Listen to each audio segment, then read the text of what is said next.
మిచాంగ్ తుఫాన్ ప్రభావంతో ప్రజలు అప్రమత్తంగా ఉండాలి. భారీ వర్షం నేపథ్యంలో ఎటువంటి అవాంఛనీయ ఘటనలు ఏర్పడినా కంట్రోల్ రూమ్ నెంబర్కు ఫోన్ చేస్తే రెస్క్యూ టీం సిద్ధంగా ఉంది అంటూ ప్రభుత్వ అధికారులు తెలిపారు.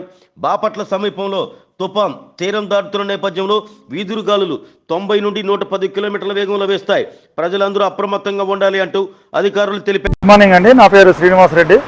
నేను ఇక్కడ ప్రకాశం డిస్టిక్ డిఎఫ్ఓ ఇన్ఛార్జిగా పనిచేస్తూ ఉన్నాను. ముఖ్యంగా ఈ సైక్లోన్కి సంబంధించి ప్రజలందరూ కూడా అప్రమత్తంగా ఉండాలి.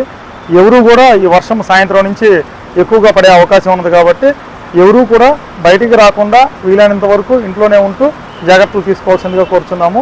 ఎటువంటి చిన్న సంఘటన జరిగినా కూడా డిజాస్టర్కి సంబంధించి మేము ఇక్కడ ఒంగోలు మరియు టంగుటూరులో ఈ కోస్టల్లో 2 ఫైర్ స్టేషన్లు అలర్ట్గా ఉన్నాయి. ఈ రెండింటికి సంబంధించి టీములు కూడా రెడీ చేసుకొని ఉన్నాము. మీరు వెంటనే ఈ కంట్రోల్ రూమ్ కనుక తెలియపరిచినట్టయితే మేము వెంటనే ఇక్కడ నుంచి రెస్క్యూ టీంలు, వుడ్ కటింగ్ టీంలు, ఈ మాకు లాజిస్టిక్ టీం కూడా ఉంది. వెంటనే వచ్చేసి ప్రజలందరినీ కూడా మేము సహాయం చేస్తామని తెలియపరుస్తూ ఉన్నాము.